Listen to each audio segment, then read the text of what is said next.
Lego Welcome back to the Wonders of Weird. podcast. I should have put a little lotion on my hands after I washed them. They're a little dry.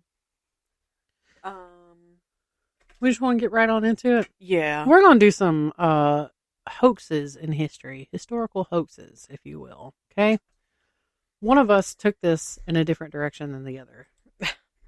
That's fine, because sometimes we just need some Sometimes comedic relief. it occurs. So, first one we're going to get into. Are we actually recording? Can you hear both of us this time? Yes, we are recording. I'm going to start off with a good one. Yep. And we're going to dip into a little bit of the history and then get into why I chose this one. Okay. Every year on April 1st, people around the world celebrate April Fool's Day by playing practical jokes, pulling harmless pranks, and sharing clever hoaxes. It's a day filled with laughter and surprises, but despite its popularity, no one really knows for certain how this unusual holiday began. One of the most famous stories about the origins of April Fool's Day actually turned out to be an April Fool's joke itself. In 1983, Joseph Boskin, a professor at Boston University and a historian specializing in popular culture, was being interviewed by reporter Fred Bales. Boskin repeatedly explained that the true origin of April Fool's Day were unclear, and that historians were not sure where the tradition began. However, Bales continued pressing him for a more definite answer. Finally, Boskin decided to have a little fun. On the spot, he invented a story about the Roman Emperor Constantine. According to Boskin's tale, a group of jesters convinced Constantine to let one of them rule the empire for a day. Constantine supposedly agreed, and on April 1st, a jester named King Kugel took over. Boskin even chose the name Kugel after the Jewish pudding dish, which I hope I'm saying that right. The make-believe king then declared that April 1st would forever be a day devoted to silliness and foolish behavior. Boskin later admitted that he intentionally made the story ridiculous because he assumed the reporter would recognize it as a joke. Instead, the story was published by the Associated Press, and before long, newspapers and media outlets across the country were repeating it as fact. It's always the damn Associated Press. Right. Boskin initially continued the charade. I tried to say charade, but charade came out at the same time, and it was weird. But who do you think you are? Right. But a few weeks later, the truth came out during one of his lectures about how easily the media can be fooled by rumors. To this day. Right. A student reporter from Boston University's Daily Free Press attended the lecture and published a story with the headline, Professor Fool's AP. The Associated Press was understandably embarrassed when the truth emerged. Still, the incident eventually became a vulnerable lesson. Fred Bales later became a journalism professor at Boston University himself. Looking back on the experience in 2009, he warned people to be cautious about believing everything they hear, especially when the subject is April Fool's Day. He also noted that the episode demonstrated the responsibility professors have to not play jokes that could potentially affect someone's career or a university's reputation. While Boskin's story was fictional, historians have proposed several theories about the real origins of April Fool's Day. One of the most commonly cited explanations dates back to 1582, when France adopted the Gregorian calendar following reforms called for by the Council of Trent in 1563. Before the change, many people followed the Julian calendar, in which the new year was celebrated around the spring equinox near April 1st. After the switch, New Year's Day was moved to January 1st. However, communication was slow in those days, and not everyone learned about the change right away. Others simply resisted adopting the new calendar. People who continued celebrating the new year during the last week of March and into April became the targets of jokes and ridicule. They were referred to as April Fools. One prank involved secretly placing paper fish on a person's back. These victims were called Poisson d'Avril,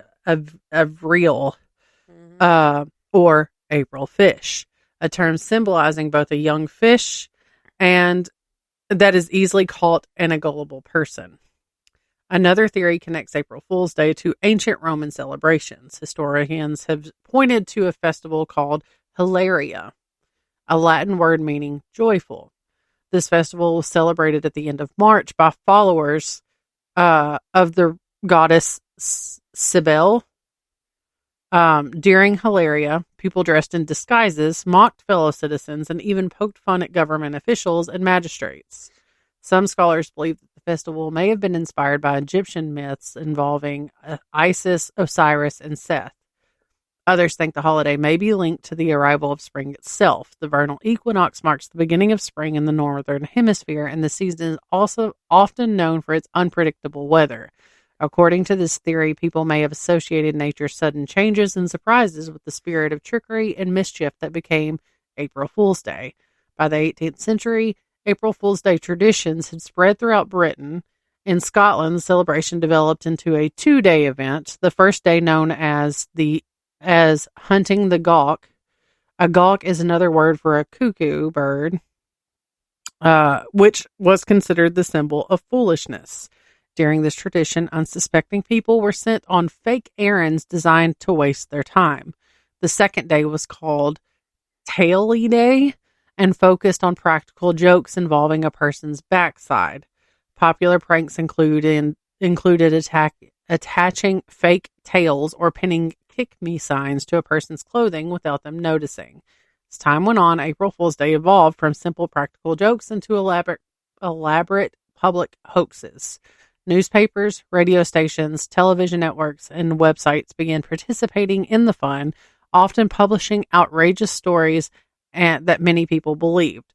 One of the most famous examples occurred in 1957 when the BBC aired a report claiming that Swiss farmers were enjoying a record spaghetti harvest. Viewers watched footage showing people supposedly picking strands of spaghetti from trees. Many audience members accepted the story as genuine and even contacted the BBC to ask how they could grow their own spaghetti trees. I hope none of these dip into anything that you jumped in on. I don't think so. In 1985, Sports Illustrated writer George Plimpton created another legendary hoax. He wrote about fictional rookie baseball player named Sid Finch, who was said to be capable of throwing a fastball at more than 168 miles an hour. Many readers believed the incredible story until they learned that it was an April Fool's prank. National Public Radio. Hold on. Okay, National Public Radio joined the tradition in 1992 by broadcasting what sounded like a campaign announcement from former President Richard Nixon. Listeners were stunned to hear Nixon apparently declaring that he was running for president again. The voice, however, belonged to an actor, and the entire segment was an April Fool's joke that fooled many Americans. Corporations eventually embraced the holiday as well. In 1996, Taco Bell announced that it had purchased Philadelphia's Liberty Bell and planned to rename it the Taco Liberty Bell. Thousands of people believed the announcement and reacted with surprise before discovering it was a prank. 2 years later, in 1998, Burger King advertised a special left-handed Whopper, supposedly designed specifically for left-handed customers. Many people visited restaurants requesting the fake sandwich, proving once again how easily a clever joke can spread. In more recent years, Google has become famous for its annual April Fool's Day pranks. Over the years, the company has introduced fictional products and features ranging from telepathic internet searches to the ability to play classic video game Pac-Man directly on Google Maps. Today, April Fool's Day remains one of the world's most lighthearted unofficial holidays. Celebrated every year on April 1st, falling on Wednesday, April 1st in 2026, it continues to bring laughter, surprises, and the occasional embarrassment to those who fall for a good joke. Although historians still cannot agree on exactly how the tradition began, its popularity proves that people everywhere enjoy a little harmless fun now and then. So that was like a bunch of hoaxes for the price of one. You're welcome. Thank you. In 1917, the Evening Mail, a New York-based newspaper, published a story by esteemed journalist H.I. Mencken The article was titled A Neglected Anniversary, and in it, Mencken wrote that Americans had failed to commemorate the recent 75th anniversary of the invention of the modern bathtub. He provided a variety of fun facts about the bathtub and stated that it had been invented in Cincinnati and that Millard Fillmore was the very first president of the United States to use one in the White House in 1851. Mencken reported that taking baths had once been outlawed in certain parts of the country because doctors believed them to be hazardous to people's health. In reality, Mencken's history of the bathtub was nothing but a hoax and was instead intended to highlight the American public's gullibility. In the years since, however, the article was reprinted in multiple newspapers and the fabricated facts showed up in reference books. Even after Mencken admitted in print in 1926 that the article was completely fabricated and a lie, there were a number of people who continued to believe that his fake history of the bathtub was true. I almost did this one. And then I was like, there's not enough meat and potatoes to this one with what I found. The American public still be gullible. Yeah. And I was like, and then I read through what yours were, and I was like, oh, I'm glad I didn't do that one. All right, the next one. This one's kind of lengthy, and I'm sorry, but it's funny. Okay. Most of us have heard the expression, don't be fooled, but one of the most fascinating examples of being fooled came from a horse named Hans. His story became so famous that more than a century later, scientists still use his name when discussing the importance of careful research and observation. Yeah. At the turn of the 20th century, a German mathematics teacher named Wilhelm von Osten became determined to prove that animals were far more intelligent than most people believed. Before finding success, he tried teaching a cat and even a bear mathematical concepts, but neither animal cooperated as he had hoped. Eventually, he turned his attention to a horse named Hans, and the results seemed extraordinary. Through years of training, von Osten claimed that Hans had learned abilities normally associated with humans. The horse could supposedly add, subtract, multiply, work with fractions, recognize colors, identify musical tones, read German, spell words, and answer questions. I think I remember hearing about this in high school, honestly. And I almost feel like Darrow taught it. Probably. Hans communicated his answers by tapping his hoof. One tap represented the number 1, 2 taps represented 2, and so on. Letters were identified in the same way, with 1 tap corresponding to the letter A, 2 taps to B, and continuing through the alphabet. Beginning in 1891, von Osten regularly presented Hans before audiences in Berlin. Crowds were amazed as the horse appeared to solve arithmetic problems and answer questions that seemed far beyond the abilities of any animal. Hans became such a sensation that he earned the nickname Clever Hans. Newspapers reported on his abilities, and his fame soon spread beyond Germany to other countries, including the United States. As Hans's reputation grew, so did the stories about his remarkable talents.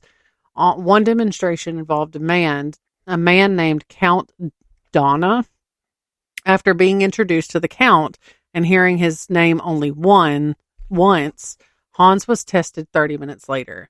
When von Osten asked the horse to identify the man's name, Hans walked to a blackboard displaying the alphabet and correctly selected the letters D-O-H-N-A.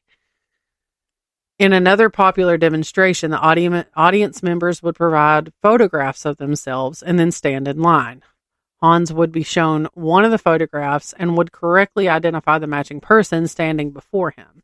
To spectators, the horse seemed capable of recognizing faces just as well as any human. Hans' performances fascinated both the public and the scientific community. Many people wondered whether the horse could perform these feats only when von Osten was present. Investigators tested this question and reported that Hans could still answer questions and solve arithmetic problems even when his owner was not nearby. This only strengthened the belief that the horse possessed genuine intelligence. The excitement surrounding Hans even reached the highest levels of government. One of his most enthusiastic supporters was the Prussian Minister of Education, Dr. Stude. The minister was so impressed that he wanted Hans to perform before Emperor William. Other government officials objected, however, leading to a disagreement so intense that Stude reportedly threatened to resign his position before eventually deciding to remain in office. As Hans's fame continued to grow, he became an international celebrity. The journalists wrote glowing accounts of his abilities. One American writer described him as an animal whose accomplishments surpassed anything previously seen among trained horses. Dr. William T. Hornaday, director of the Bronx Park Zoological Gardens, that was hard, later praised Hans in his 1922 book, The Mind and Manners of Wild Animals. Hornaday called Hans a phenomenon and doubted the world would ever see another horse like him. He believed that Hans's apparent mastery of mathematics alone was enough to make either the animal or his trainer famous. Even the New York Times became captivated by the horse's story. Some people speculated that Hans's education might eventually progress to the point where he could actually speak. While that never happened, the newspaper discussed the possibility. That sounds insane. Right. The newspaper discussed the possibility and humorously imagined conversations between horses and humans. The article even suggested that if horses could speak, they might have plenty of complaints about how humans treated them. Despite all of the excitement, not everyone was convinced. Scientists found it difficult to accept that a horse possessed intelligence comparable to that of a young child. To determine whether Hans's abilities were genuine, several investigators carefully examined both the horse and his trainer. Initially, they found no evidence of trickery and concluded that no deliberate signals were being given to the horse. This led many experts to believe that Hans's abilities were real. One person, however, remained unconvinced. Oscar Funkst, a psychology student working at the Psychological Institute of the University of Berlin, believed that there had to be another explanation. Unsatisfied with the previous investigations, he designed a series of careful experiments to uncover the truth. His work, published in 1907, would eventually become one of the most famous studies in the history of behavioral psychology. Through painstaking observation, he discovered that Hans was not actually solving mathematical problems or reading words. Instead, he was responding to extremely subtle cues from the people asking the questions. When someone asked Hans a question, the horse would begin tapping his hoof. As long as the taps had not reached the correct answer, the questioner would unknowingly display tiny signs of anticipation. Once Hans reached the correct number, the person's posture, facial expression, or head position would change ever so slightly. Hans had learned to recognize that these nearly invisible signs would stop tapping at precisely the right moment. Remarkably, the people providing the signals often had no idea that they were even doing so. Even Wilhelm von Osting, who genuinely believed in Hans's intelligence, appeared unaware that he was communicating the answers to the horse. Funst discovered that Hans could answer questions only when the person asking them knew the correct answer.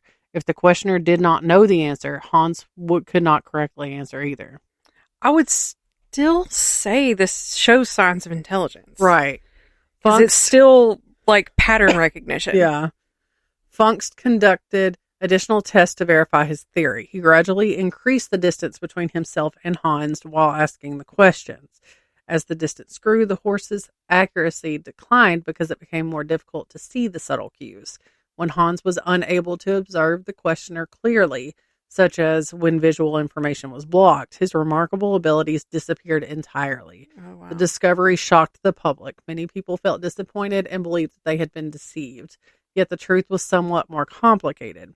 Hans was not an intelligent mathematician, right, but he possessed an extraordinary ability to observe and interpret human behavior. In many ways, that talent was impressive in its own right.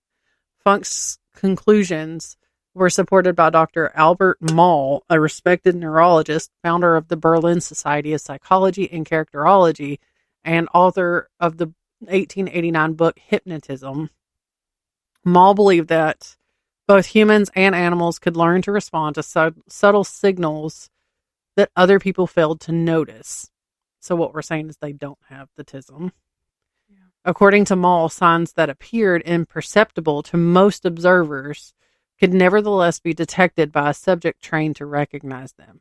Although Funk's research ended the widespread belief that Hans possessed human-like intelligence, it made an enormous contribution to science. Researchers today still refer to the phenomenon he uncovered as the clever Hans effect, the term that describes the danger of unintentionally influencing the outcome of an experience or an experiment through subtle cues or expectations. Modern behavioral scientists carefully design studies to avoid this problem, making clever Hans one of the most important animals in the history of psychological research. Ironically, while Funks proved that Hans was not truly performing arithmetic, he also benefited from the horse's fame. He later wrote a book titled The Intelligent Hans, which further explored the phenomenon. Interestingly, some historians note that the basic explanation may have been recognized centuries earlier. Author Ricky Jay pointed out to a much older source, S.A. Ridd's book, The Art of Juggling, or Legerdemain, written roughly 300 years before Hans became famous. It suggested that performing horses could only appear intelligent because they responded to signals from their trainers. As the author explained, nothing could be done by the horse unless the master already knew the answer and guided the animal through the signs. Wilhelm von Alstein continued to believe in Hans's intelligence until his death on June 29th of 1909, at the age of 70. Following his death, Hans was left to Karl Kroll, a wealthy goldsmith and amateur parapsychologist from Elberfeld. Kroll became fascinated with animal intelligence and expanded upon von Alstein's work. He trained additional horses, including 2 Arabian stallions named Muhammad and Zarif, I think. a Shetland pony named Hanshin,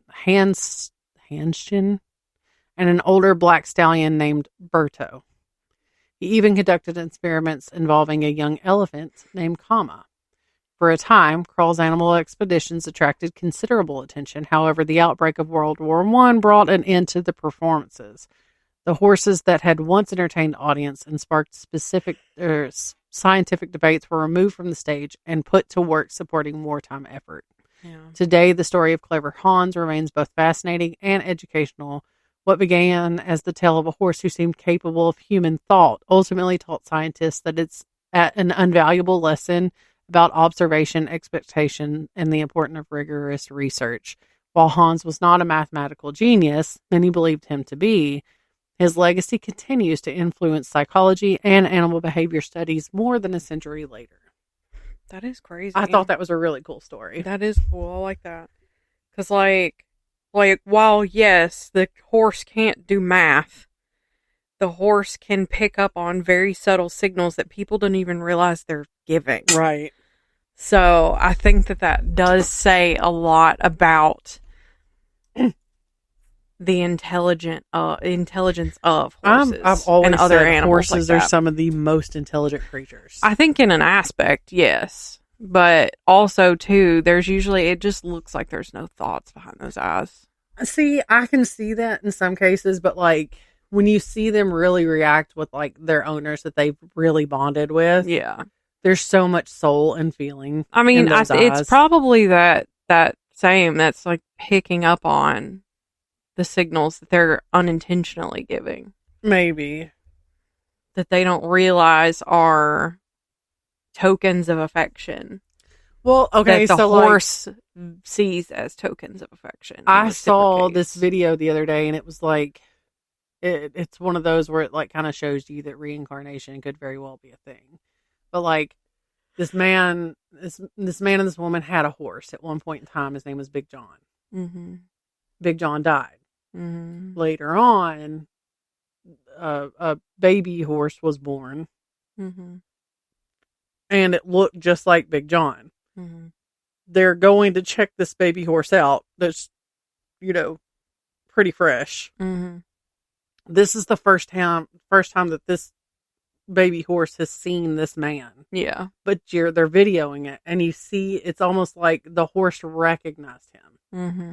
Like the man was just standing there. Right. There was not that, I mean, again, I might not have observed it myself, but he's a brand new, fresh horse. Yeah. So he doesn't have time to learn these things. Right. But it's like he turned, looked at this man, and you could see like a little twitch in his muscles of excitement. Mm-hmm. And then he just got all excited and trotted over to him. Yeah. And it's like their souls recognized each other. So it was like Big John was reincarnated into what they now call Little John. I was going to say, I would 100% call that horse Little John. Yeah.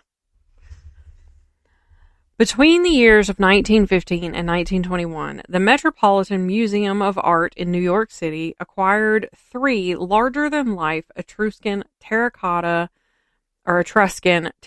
warriors that were thought to have been created in the 5th century BC. The museum put the statues on display in 1933 and stated that they had allegedly been retrieved from a recently discovered site in Italy. Some experts challenged the authenticity of the warriors, but there was just as many who deemed the figures to be the real deal. In 1960, newly developed methods of scientific testing were done on the warriors and indicated that these statues were indeed of modern origin. Oh. I wanted to make sure I turned my mic back up. The following year, authorities discovered that a group of Italian men had been producing forgeries decades earlier, which was based in part on photographs of tiny statues of Etruscan warriors that were being exhibited at other museums. Okay. So, the Met got. Yeah. So this one is a really cool story, too. I was stoked about this one. Okay. I was like, damn. Sometimes the biggest hoaxes start as nothing more than a joke that gets completely out of hand, as we've previously seen in the stories that I've shown. Yeah. This was certainly the case in 1969 when a fake rock band called the Masked Marauders somehow became a real band, released a real album, and sold more than 100,000 copies. Mm-hmm.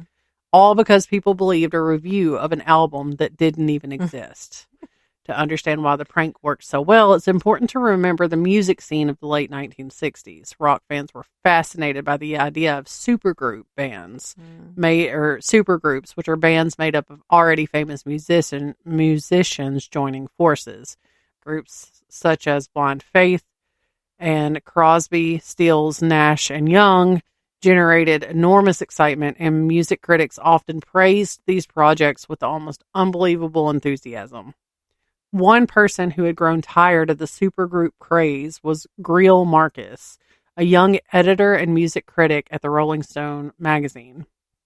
Marcus thought that the trend had become ridiculous, and he wanted to poke fun at both the musicians and the critics who seemed willing to praise anything associated with a famous name. In October of 1969, Marcus decided to create the ultimate supergroup, at least on paper. Writing under the pseudonym T.M. Christian, a name borrowed from a novel by author Terry Southern, Marcus published what appeared to be a glowing review of a new album by a secret band called the Masked Marauders. According to the review, the group consisted of some of the biggest names in rock music: Bob Dylan, Mick Jagger, John Lennon, Paul McCartney, and George Harrison. Mm-hmm. The story claimed that contractual obligations to several different record labels prevented the musicians from using their real names on the album cover. As a result, the record had supposedly been released anonymously. The review was intentionally absurd. Marcus filled it with clues that should have alerted readers that it was a joke. He described Dylan singing the old hit song Duke of Earl in a deep bass voice. He claimed Mick Jagger performed a song called I Can't Get No Nookie, a humorous twist on the Rolling Stones classic I Can't Get No Satisfaction. The article also described wildly exaggerated musical performances. One of the supposed highlights was an extended 18-minute jam session involving only bass guitar and piano. Somehow, Paul McCartney was said to be playing both instruments at the same time. Mm-hmm. The recording session was allegedly held in a tiny Canadian town near an old Hudson Bay Company outpost, another detail that was meant to sound ridiculous. See, this sounds like something that Paul McCartney would find hilarious. Right. Marcus concluded the review with perhaps the most over-the-top praise imaginable, writing that it can truly be said that this album is more than a way of life. It is life. To Marcus, the joke seemed obvious. To the public, however, it sounded amazing. Instead of laughing, readers believed every word. Letters poured into Rolling Stone's offices. Fans wanted to know where they could buy the album. Radio stations received phone calls from listeners eager to hear the songs from this incredible collaboration. This is like the first like viral TikTok thing where like it had like people going to Sonic asking for pickle juice in their Dr. Peppers. Right. Music lovers were desperate to get their hands on a record featuring members of the Beatles, the Rolling Stones, and Bob Dylan all performing together. Suddenly, Marcus and his colleagues had an unexpected problem. They had created a demand for a product that did not exist. At that point, they had two choices: admit it was a joke or actually make the album. They chose the second option. That's so cool. Marcus later explained that the entire project began as an attempt to say, "This is stupid, let's make it even stupider." Rather than ending the prank, he and his friend and fellow Rolling Stone writer Langdon Winter decided to take it further. They recruited musicians from an obscure Berkeley, California group called the Cleanliness and Godliness Skiffle Band. The musicians recorded actual versions of the songs described in the fake review, bringing the fictional album to life. I love this. Once the recordings were complete, Marcus began shopping the product to record companies. Warner Brothers Records understood the joke and decided to participate.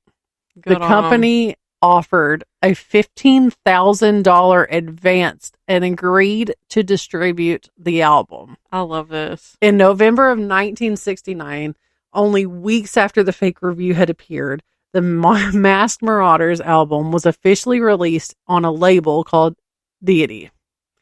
The album's packaging actually explained the prank. Inside each record sleeve was a copy of the original Rolling Stone review with liner notes that openly acknowledged the joke. One note humorously stated, "In a world of sham, the Masked Marauders, bless their hearts, are the genuine article." The explanation. I would love to have a copy of this. Right. The explanation made little difference. Fans bought the album anyway. Many listeners convinced themselves that they could hear the voices of Mick Jagger, John Lennon, Paul McCartney, and Bob Dylan. Some refused to believe the musicians were actually members of an unknown Berkeley band. The myth had become more powerful than the truth. The album went on to spend 12 weeks on the Billboard charts and sold more than 100,000 copies.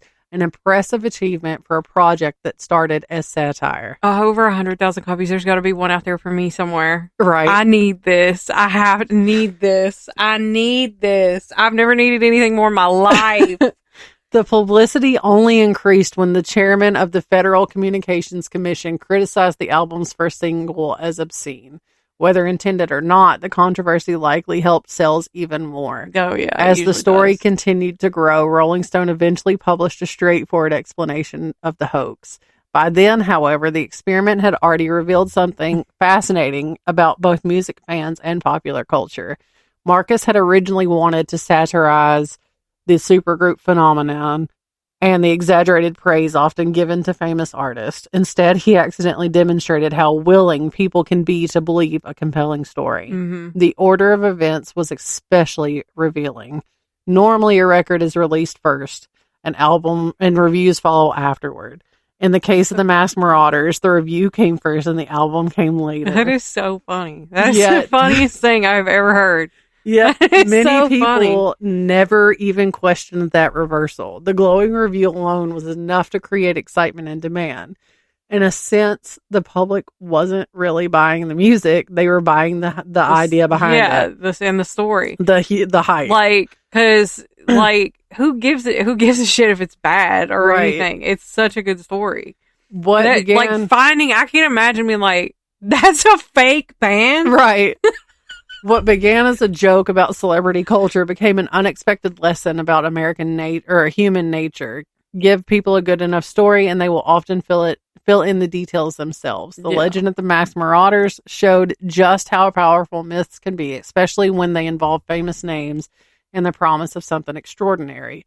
More than 50 years later, the Masked Marauders remains one of the most successful and entertaining hoaxes in American history.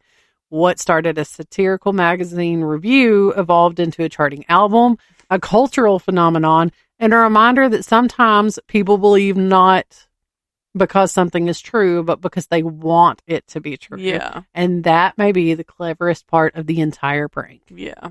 That's so good. That's so good. I love that. I need that. I need that record in my collection. I need one. That's so hilarious.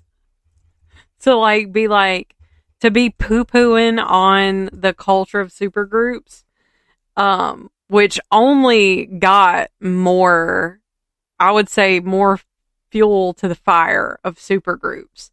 Because girl, you could buy this so easily. Oh my god! Even I'm looking at eBay, $60. Oh hell yeah! There's other places that's like $8, $7. I need one. $12. But there's something because super I was saying, so there's a song on a soundtrack that I like a lot. It's from Death Proof, the Grindhouse movies. And it's Dave D, Dozy, Beaky, Mick, and Titch. It's a super group, and they all just use their first names. Yeah. I think one of them's in the Monkees or something. Yeah, and it's such a good song. And then we even today we had in our generation we had Audio Slave. That's a super group. I think there's also another one that's more common. You're more apt to hear it, but. Yeah, we're still doing that shit. Boy Genius, The Smile, Ellis Dunes, Dinner Party. Yeah, Boy Genius is the one that that's the only one that you said that I've heard of. I'm trying to find. But the Highwaymen, that was a super group. Yeah. Here's an abridged list of super groups I just found. Here we go. I'm trying to find ones that people would know.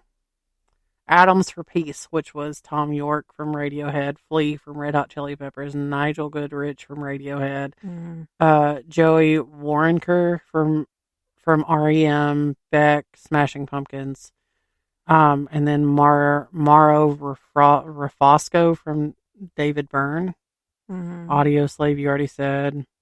Bad Company. Yeah, that's right. Bad Company is a Blind Faith. Eric Clapton was in that one. That's a big one. Never heard of any of these people. Broken Social Scene. There's 1, 2, 3, 4, 5, 6, 7, 8, 9, 10, 11, 12, 13, 14, 15, 16, 17, 18, 19. 20 people in this group. Oh my god. That's crazy. Chicken Foot, Sammy Hagar, Michael Anthony from Butthole Van Halen. Surfers, I think, is also a super group. Michael Anthony from Van Halen, Joe, Sedorani? I don't know. Sure. Chad Smith from Red Hot Chili Peppers. Cream was Eric Clapton, Jake Bruce, and Ginger Baker. Crosby, Stills, Nash and Young.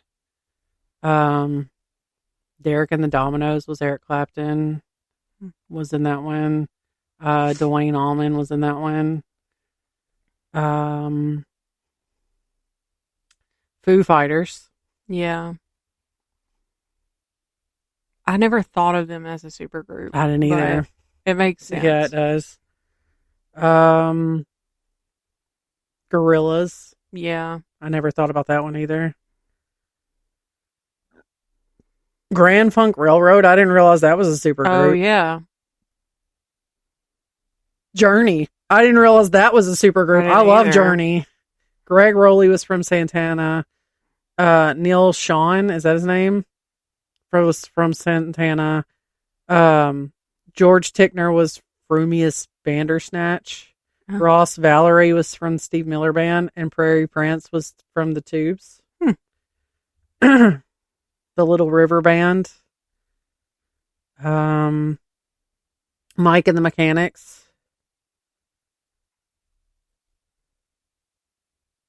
Mad Season consists of members of Screaming Trees, Alice in Chains, Pearl Jam, Mark Lanigan, and the Walkabouts. Yeah. Oysterhead, Fish, the Police, and Primus. Or Primus.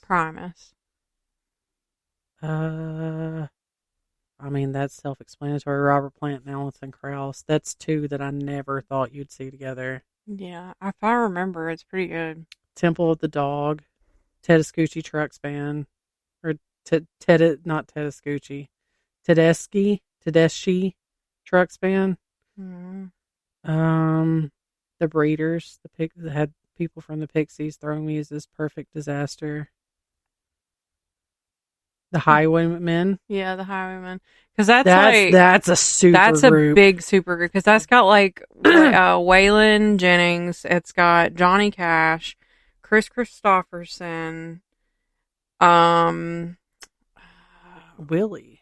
Nelson. Roy Orbison was not part of that. No, was that's he? all I that didn't was think in so. it. Yeah. And then there's the Highwomen, which is Brandy Carlisle, Amanda Shiles, Maren Morris, and Natalie Hemby. That's a newer one. Mm-hmm. I don't know. There's a ton. There is a ton. All right. Let's move along. Yep. The wind is leaving my sails. It's 2:15 a.m. So I believe we have touched on this one in the past, but it makes sense to include it in a Hoaxes episode. And I recently rewatched the Disney movie.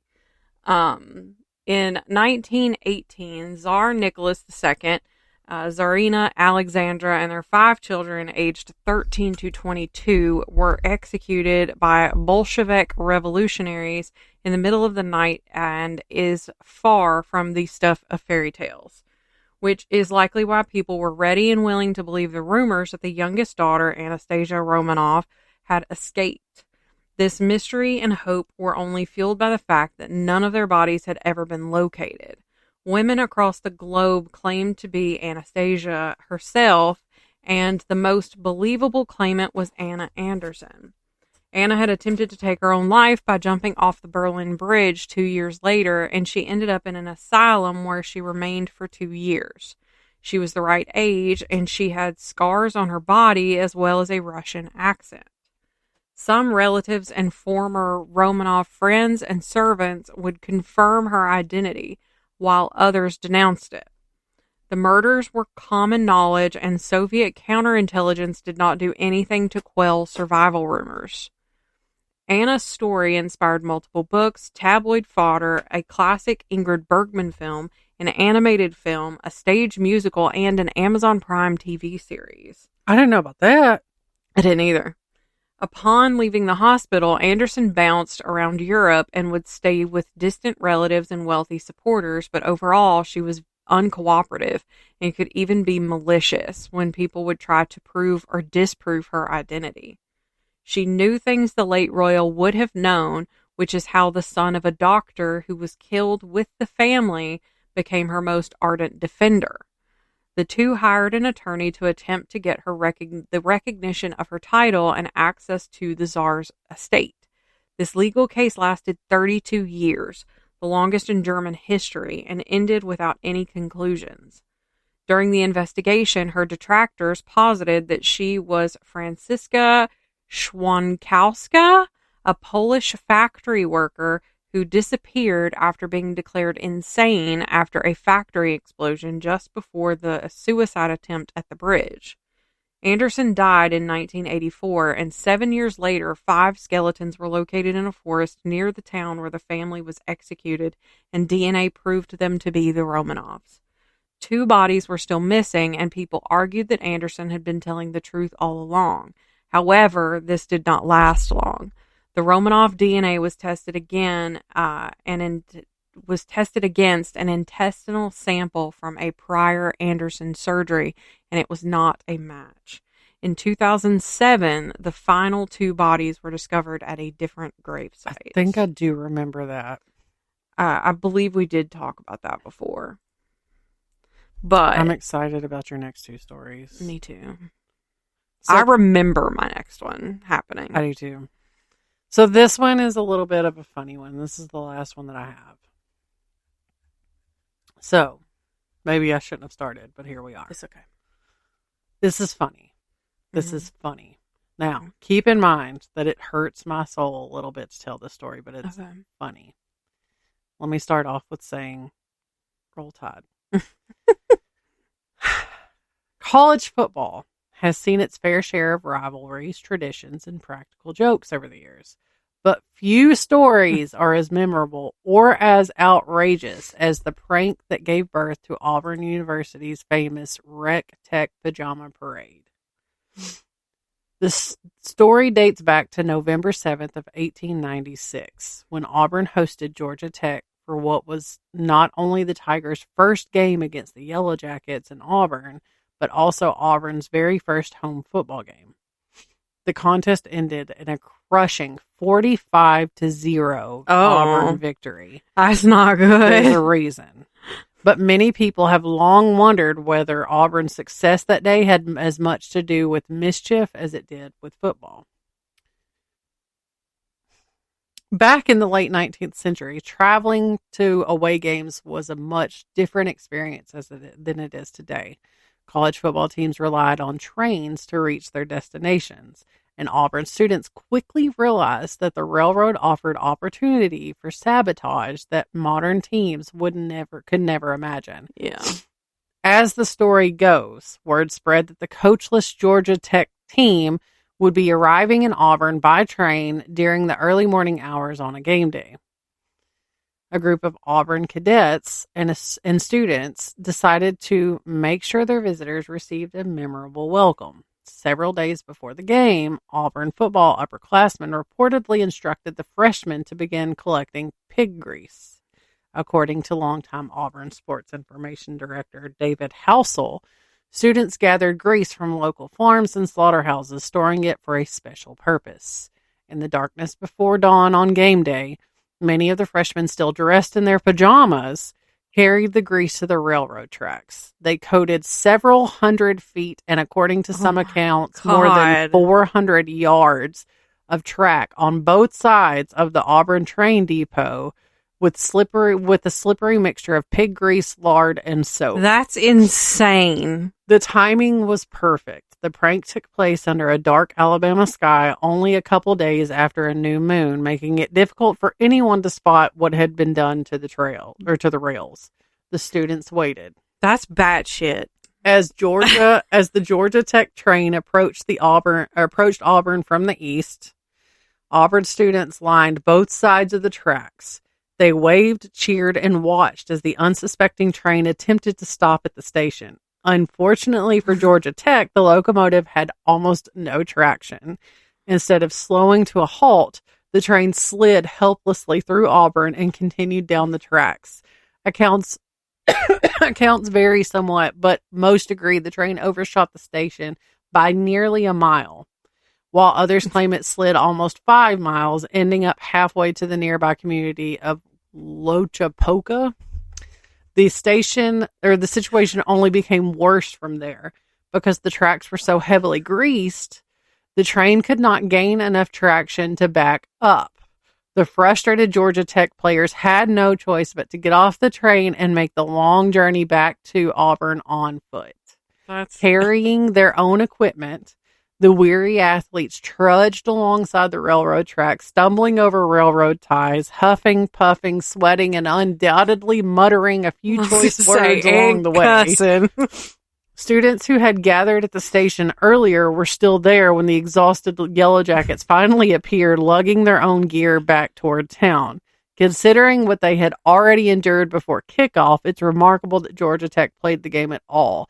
Yet, in those early days of college football, young programs depended heavily on ticket sales and gate receipts, making cancellations almost unthinkable. Yeah. The prank may have provided Auburn with an advantage, but the Tigers probably did not need much help. Auburn had enjoyed a full month of rest since its previous game, a 46-0 victory over Mercer. By comparison, Georgia Tech had beaten Mercer only 6-4 in its season opener on Halloween, just 8 days before traveling to Auburn. The rivalry was already one-sided. Georgia Tech had managed only a tie against Auburn since organized football began in the South and had never beaten the Tigers. In fact, the team's previous meeting in Atlanta in 1894 had ended in one of the most lopsided games in college football history.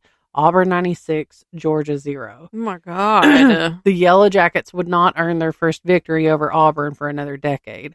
When the exhausted Tech players finally took the field on November 7th, Auburn thoroughly dominated them, winning 45-0. Naturally, Georgia Tech was furious when it learned what had happened. The Yellow Jackets were so angry that they refused to return to Auburn the following year. I don't blame them. The rivalry resumed only after Auburn officials assured Georgia Tech that steps would be taken to prevent similar incidents in the future. Auburn administrators even threatened expulsion for students caught participating in such dangerous pranks. But it is really, it's incredibly dangerous. They could have derailed and killed people. Despite those promises, the incident quickly became part of Auburn folklore. The railroad prank inspired what became one of Auburn University's oldest and most beloved traditions, the Rec Tech Pajama Parade. The first parade actually centered around the prank itself rather than ending at the football field. Auburn students marched to the train depot in their pajamas and held a spirited rally celebrating the successful trick. Over time, the event evolved into an annual pregame tradition. For decades, pajama-clad students marched through the campus chanting, "Wreck Tech, wreck Tech, wreck the hell out of Georgia Tech," before gathering for pep rallies. The tradition became a symbolic reenactment of the famous 1896 railroad prank and served as a reminder of one of the most colorful moments in Auburn football history. Even when Georgia Tech eventually agreed to return to Auburn, students could not resist reminding them of the incident. When the Yellow Jackets arrived for a later game, Auburn students greeted them at the station wearing pajamas, but this time without the pig grease. Yeah. As with many great... They were probably scared. Right. As with many great college legends, stories about who planned the prank have grown over time. Some have speculated that Auburn's second-year coach, John Heisman, may have played a role. Although no proof has ever surfaced, legend claims Heisman watched the train slide helplessly past the station while enjoying a lemonade and a good laugh from a nearby vantage point. He never admitted involvement, but rumors persisted for generations. Ironically, if Heisman had any connection to the prank, it would add another fascinating twist to the story. The man whose name would later become attached to the most prestigious individual award in college football may have also helped orchestrate one of the sport's most famous practical jokes. The railroad depot itself held an important place in Auburn history long before the football rivalry. During Civil War, the depot served as a vital transportation hub for the Confederate military operations. In 1864, Union cavalry forces led by Major General Lovell Harrison Rousseau conducted one of the war's most destructive raids, damaging railroad tracks throughout the region and disrupting the transportation of military supplies through Montgomery and Lee County. After the war ended, a new depot was rebuilt in 1870 during the height of America's railroad expansion. Just 26 years later, the same depot became the setting for one of the greatest pranks in all of college football. The Rec Tech Pajama Parade has since been discontinued, but its legacy remains firmly woven into Auburn tradition. What began as a mischievous attempt to slow down a rival football team evolved into a cherished campus ritual and story that has been passed from one generation of Auburn fans to the next.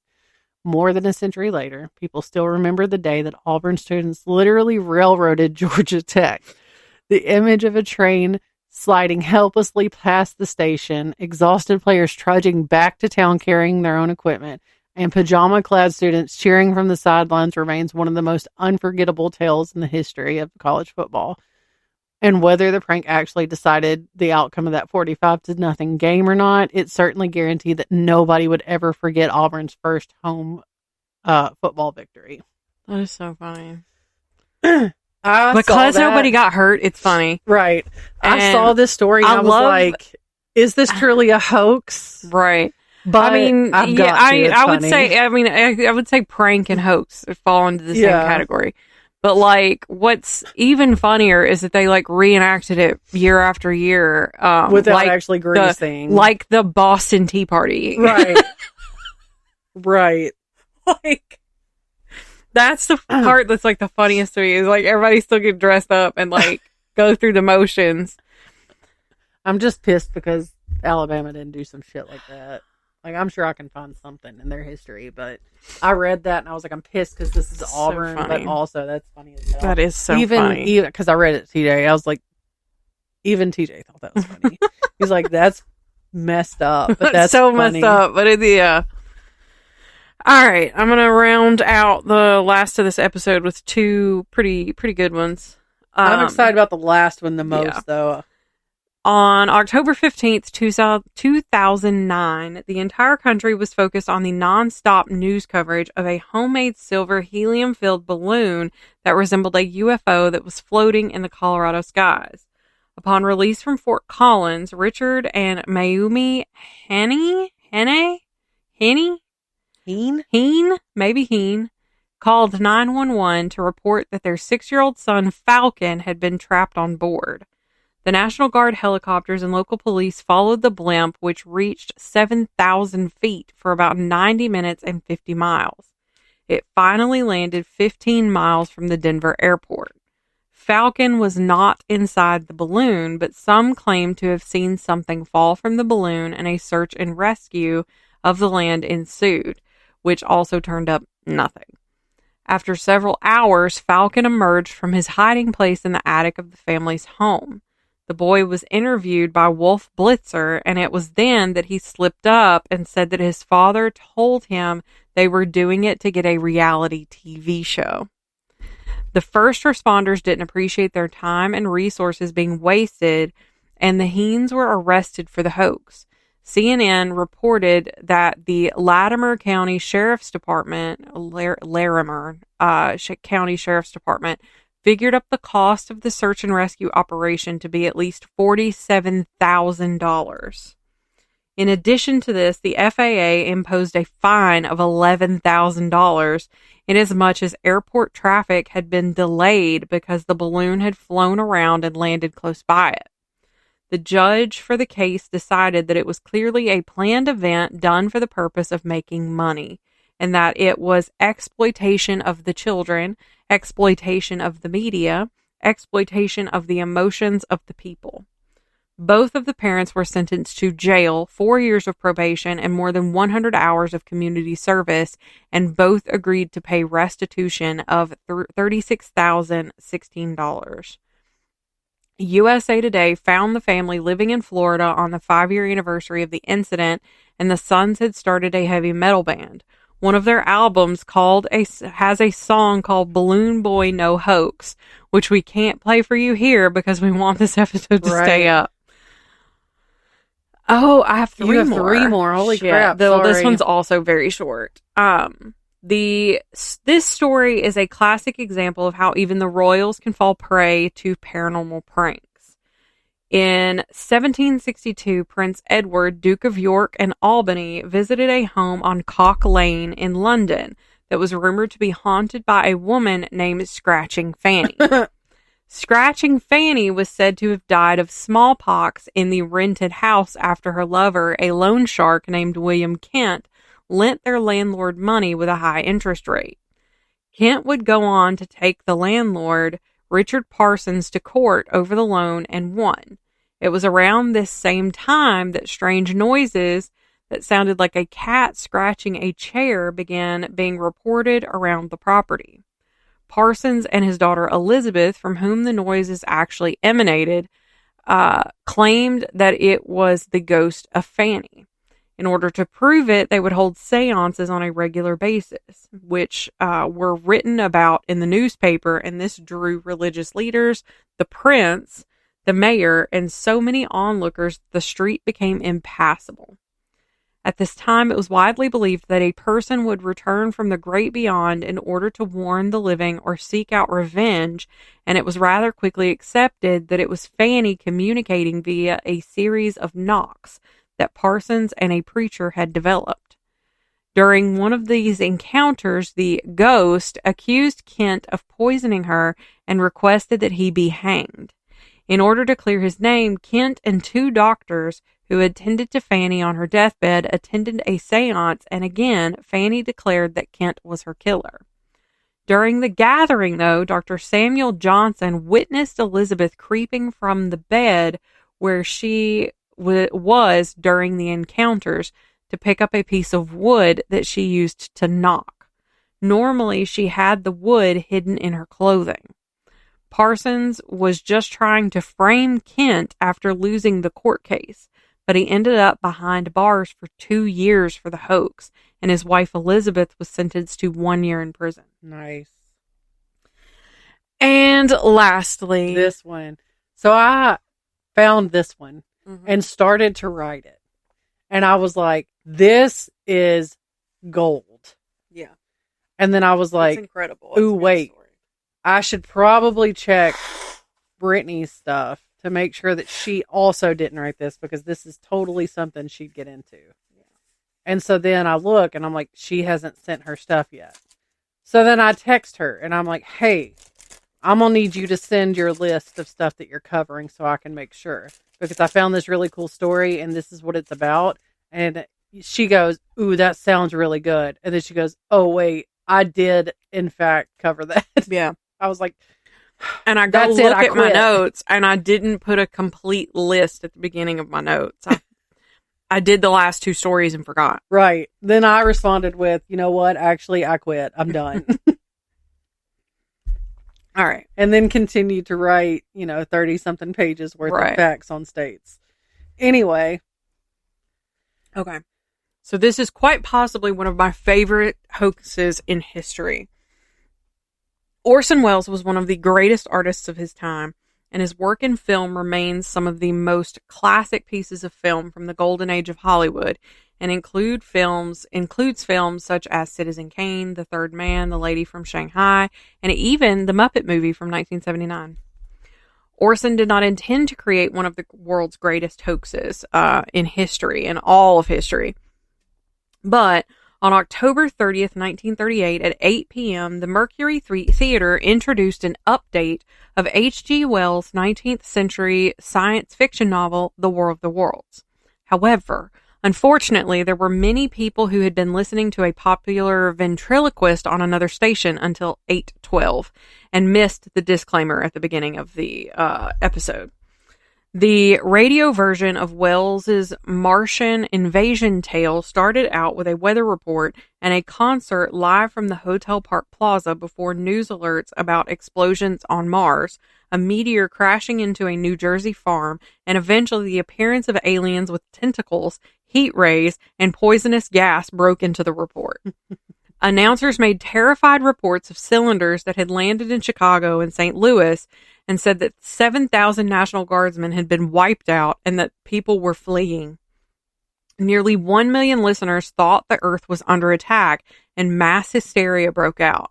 People began to crowd the highways, armed themselves, begged police for gas masks, requested that their power be shut off so that the aliens wouldn't see them, and many were treated for shock at hospitals. A woman ran into an Indianapolis church during the evening service to proclaim, "New York has been destroyed. It's the end of the world. Prepare to die." When CBS learned of the real-life hysteria occurring, Wells himself went on air as himself to remind listeners that it was a work of fiction. An FCC investigation found no wrongdoing, but the networks agreed to be more cautious regarding programming like this in the future.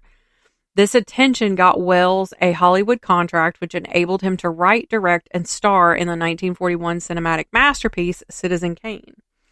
I own a first pressing of the uncut radio broadcast on vinyl, and I have a 2-vinyl expanded release, and I fear this is making me want to re-listen to it when I get my living room done and my record player set back up. Bro, I want to be here. It's so good. I think I still have like a burned copy of like from vinyl to CD somewhere. I would just have to find it. It might be in my CD binder over here, but if not, I would like to track it down because I don't know if I can wait. Right. And I don't want to just find it on like, I don't know if it's on, I doubt it's on Spotify or something like that. It may be, but I don't want it. That's too easy. It's too easy. But yeah, I love the War of the Worlds hoax. Yeah. Because it was so accidental. Like it was announced, but people are listening to a ventriloquist. Yeah. What fun is that on the radio? Right. I read that and I was like, what? Crazy. Anyway. Okay. Nonprofit for the month. Nature Conservancy Canada. They are Canada's leading natural land conservation organization. They are a private nonprofit organization. They partner with individuals, corporations, foundations, indigenous communities, and other nonprofit organizations and governments at all levels to protect their most important natural treasures, which are the natural areas that sustain Canada's plants and wildlife. They secure properties through donation, purchase, conservation agreement, and the relinquishment of other legal interests in land and manage them for long term. Since 1962, the NCC and its partners have helped to protect 20 million hectares coast to coast to coast. And I keep wanting to look up what hectares means. Like the conversion, we'll say to like square to acres. To acres.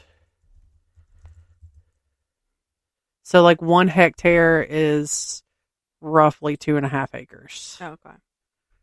2.47105,381 acres. Okay.